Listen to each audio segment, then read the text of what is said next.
Hello, Josh. Good to see you. How are Hi, you today? hi, Bonnie. I'm great. How you doing? I'm great. I love this series so much, and I can't even believe that it was not a joy for you to get on set every single day.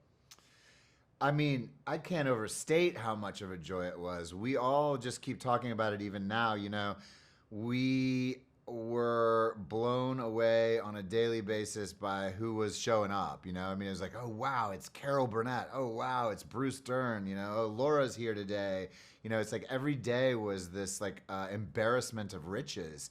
But the thing that was the most interesting about it was as joyful as that was, there was also kind of an intimidation factor that went along with it because everybody was playing such hard ball. I always relate acting to tennis, right? Yeah. In the when you see Roger Federer play against Andre Agassi, they're hitting the ball so hard at each other, right?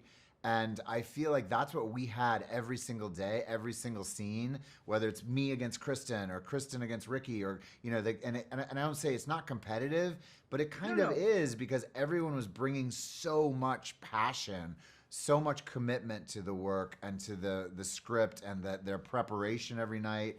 And you're Yeah. learning from Carol Burnett, you're learning from Laura Dern, you're learning from these, and in my case particularly from what I think is one of the greatest comedians of any time with Kristen. And what Ugh. makes Kristen so unusual is that she's a deeply nuanced actor. Like Right. underneath the comedy gold is this like heartbreaking kind of like pathos that she has, and that makes her work just sublime. That's what I would say. Yeah, but don't cut yourself short. You're a veteran too. You've been doing this a while, and you are pretty darn good in this. And I gotta say, I kind of liked you with the sideburns and the pilot outfit. What do you think? Did you get to take that home and I gonna grow them out a little bit more, I Josh? I loved it. I hope I really hope if there's a season two that Douglas has like long hair and a beard and kind of becomes a hippie. But my sister-in-law, purely coincidentally, is the costume designer of this show.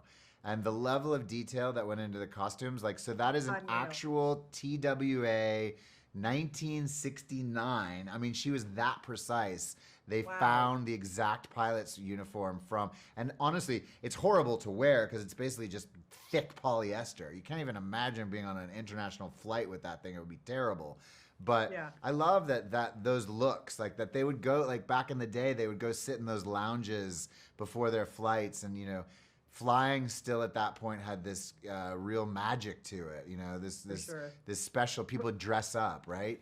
But the Exactly. the Yeah. work that Yeah. my sister-in-law did was really remarkable because if they couldn't find the exact piece of vintage costume that they were looking for, they would actually find vintage fabric from the late 1960s, and they would recreate the exact Wow. costume out of that vintage fabric. So everything Uh, that you're seeing in the show has a level of authenticity that's amazing. It's Amazing. amazing Yeah. from the costumes to the sets, all of it. And I want to go back to, you talking about everybody kind of sparring with each other and you're all good. But Josh, I mean, seriously, watching Kristen Wiig and Carol Burnett do those scenes together when Carol's in a coma, how do you even stand by and keep a straight face? I mean, I could not stop Well, laughing. it's so hard, but partly one of the weird thing that was challenging is working with Carol because to me, Carol is an icon, but to Douglas, he's her annoying aunt who's in a Yes, coma, like, and he doesn't not only care about her at all, she's basically a dead body, right? And so he treats her that way. So I had to basically say to Carol, listen, do you mind if I bang you around a little bit? Do you mind if I rough you up? And she's like, oh dear, not at all. And so I did it, and Kristen didn't know. So like the first time I like bashed the bed into the wall when I'm wheeling her right. in, and Kristen was horrified. She was like so scared and upset that I had just been, somehow disrespectful to Carol Burnett. But the reality was Carol was, game, wonderfully game. Yeah, But I also felt it was completely true. So because Douglas, I think, just sees her as like the annoying rich old aunt that he's got to right. deal with. So, She needs to go away so yeah, you could get this money, of course. exactly. I mean, makes Yeah. sense. Okay, just to wrap it up, I got it. So the premise obviously is Kristen's character wants to get into high society in Palm Beach and be with these snobby women. It's something I would never aspire to do. Have you ever tried to get in somewhere where just couldn't, or would you even want to, Josh Lucas? Wow. Yeah. I mean, look. Every time I watch the Oscars, I'm like, why am I not in that group? You know, Why like every single time.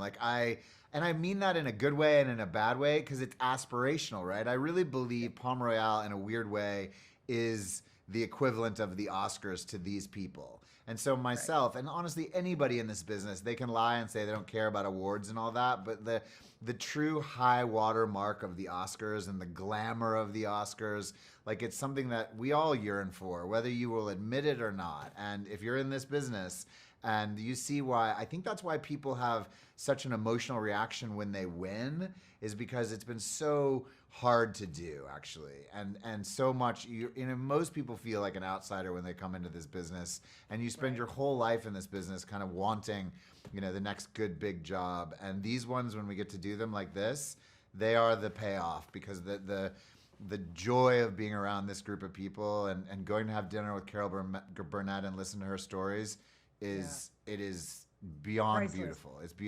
It's beyond magical. Absolutely. Well, listen, I can't get you into the Oscars, but I am a Critics' Choice member, and I'd be happy to take you next year as my date. So I if that love will suffice, it. I'll take you to Critics' Choice. Okay. I love it. Thank you very Okay, much. Josh. I appreciate Take it. care. Thank you so much for your time. I always enjoy talking to you, and best of luck. This series is such a winner. Thank you so much. Oh, cool. Thank you.